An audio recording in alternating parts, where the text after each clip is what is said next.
Anda masih bersama kami dalam Kominfo Newsroom. Pemirsa, Direktorat Jenderal Pajak dan Direktorat Jenderal Bea Cukai menjadi sorotan setelah sejumlah pejabatnya pamer harta dan kemewahan. Hal tersebut disampaikan Presiden Joko Widodo untuk meminta sejumlah instansi lain membenahi reformasi birokrasi dan tidak pamer harta.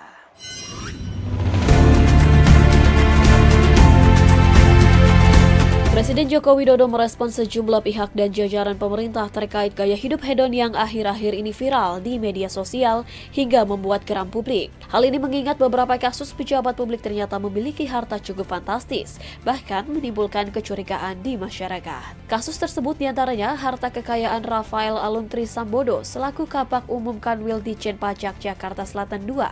Kemudian Kepala Bea Cukai Yogyakarta Eko Darmanto yang juga kerap pamer gaya hidup mewah di media sosial. Kalau seperti itu ya, kalau menurut saya ya, pantas rakyat kecewa karena pelayanannya dianggap tidak baik, kemudian aparatnya, perilakunya jumawa dan pamer kuasa, kemudian pamer kekayaan, hedonis. Oleh sebab itu saya minta kepada seluruh menteri dan kepala lembaga untuk mendisiplinkan para di bawahnya. Presiden pun secara tegas mengingatkan kepada seluruh menteri dan kepala lembaga untuk mendisiplinkan jajaran masing-masing, serta terus melakukan reformasi dalam rangka memperbaiki kualitas pelayanan kepada masyarakat. Inti reformasi birokrasi itu adalah rakyat terlayani. Rakyat terlayani dengan baik,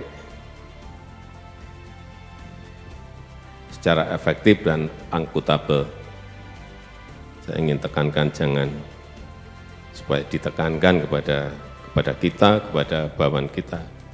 Jangan pamer kekuasaan, jangan pamer kekayaan, bagi sampai dipajang-pajang di IG, di media sosial.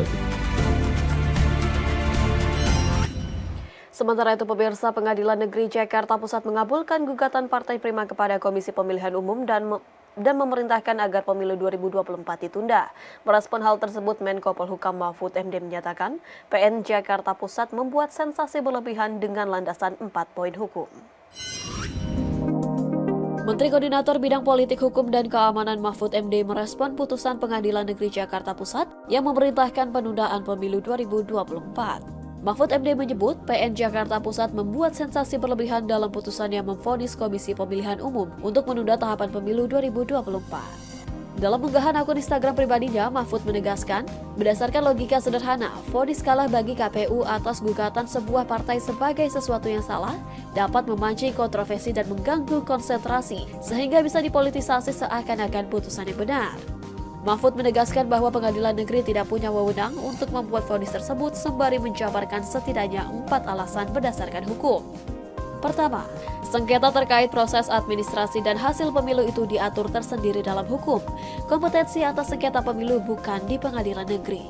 Kedua, hukuman penundaan pemilu atau semua prosesnya tidak bisa dijatuhkan oleh Pengadilan Negeri sebagai kasus perdata. Ketiga, vonis Pengadilan Negeri tersebut tak bisa diminta eksekusi. Harus dilawan secara hukum dan rakyat bisa menolak secara masif jika akan dieksekusi. Keempat, penundaan pemilu hanya karena gugatan perdata parpol bukan hanya bertentangan dengan undang-undang. Sementara itu, Komisi Pemilihan Umum memastikan tetap menjalankan tahapan penyelenggaraan pemilu 2024 karena hal tersebut ditegaskan langsung oleh Ketua KPU Hashim Asyari dalam konferensi pers secara daring. Menurutnya, keputusan Hakim Pengadilan Negeri Jakarta Pusat untuk menunda penyelenggaraan pemilu hingga 2025 tidak secara spesifik menyasar peraturan KPU nomor 3 tahun 2022. Ini sudah pernah diuji oleh PT UN yang tadi dinyatakan tidak dapat diterima. Sehingga dengan begitu, keputusan KPU tentang penetapan partai politik beserta pemilu 2024 masih berlaku sah dan berkekuatan hukum mengikat. Sehingga demikian, status tentang partai politik mana saja yang telah ditetapkan oleh KPU sebagai peserta pemilu 2024 tidak ada perubahan. Kemaslahatan manusia di seluruh dunia harus selalu menjadi fokus dari G20. Menteri Luar Negeri Indonesia Retno Marsudi menekankan dua aspek penting dalam penanganan bencana saat menghadiri pertemuan para Menlu atau Foreign Minister Meeting G20 di New Delhi, India.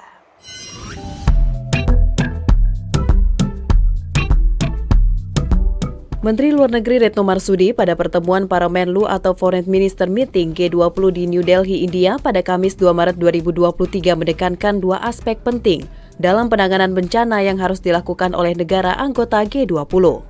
Pertama, Menlu Retno menekankan pentingnya memperkuat aspek pencegahan dan kesiapsiagaan, dikarenakan dengan mencegah bencana tersebut terjadi akan menyelamatkan nyawa dan juga ekonomi. Hal tersebut disampaikan Retno berdasarkan pengalaman Indonesia yang telah mengakumulasi pengetahuan dan pengalaman terkait pencegahan dan kesiapsiagaan bencana. Hal kedua yakni perlunya mendorong ketahanan yang lebih kuat agar dapat menghadapi external shock. Negara anggota G20 perlu mencari cara untuk membantu berbagai negara memperluas proteksi sosial, menjaga stabilitas ekonomi, dan memperkuat perubahan iklim. Saya menekankan dua hal.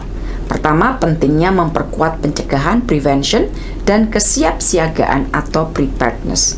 Pencegahan sangat penting artinya karena akan menyelamatkan nyawa dan ekonomi.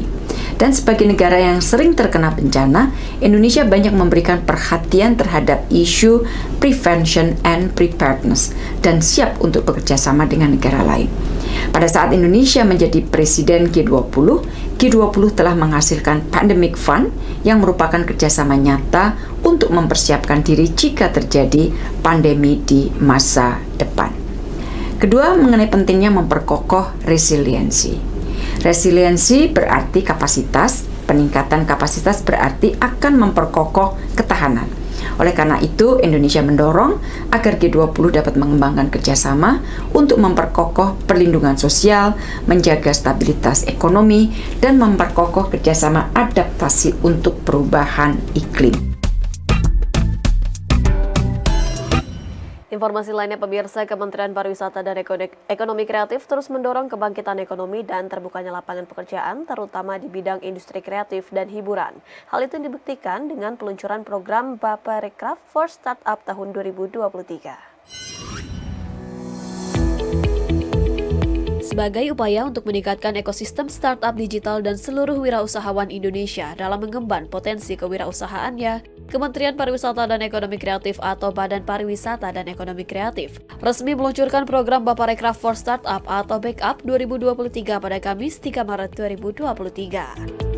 Dalam sambutan Menparekraf Sandiaga Uno menyampaikan, melalui program ini para startup digital di Indonesia mampu meningkatkan kapasitas, kemampuan, keterampilan, serta pengetahuan yang dimiliki sesuai dengan kebutuhan dalam menjalankan bisnis sebuah startup. Program yang telah berjalan sejak 2016 ini lebih dari 25 kota di seluruh Indonesia pada tahun ini akan diselenggarakan secara daring dengan mengusung 3 pilar utama yakni Accelerate, Grow the Ecosystem, and Collaboration.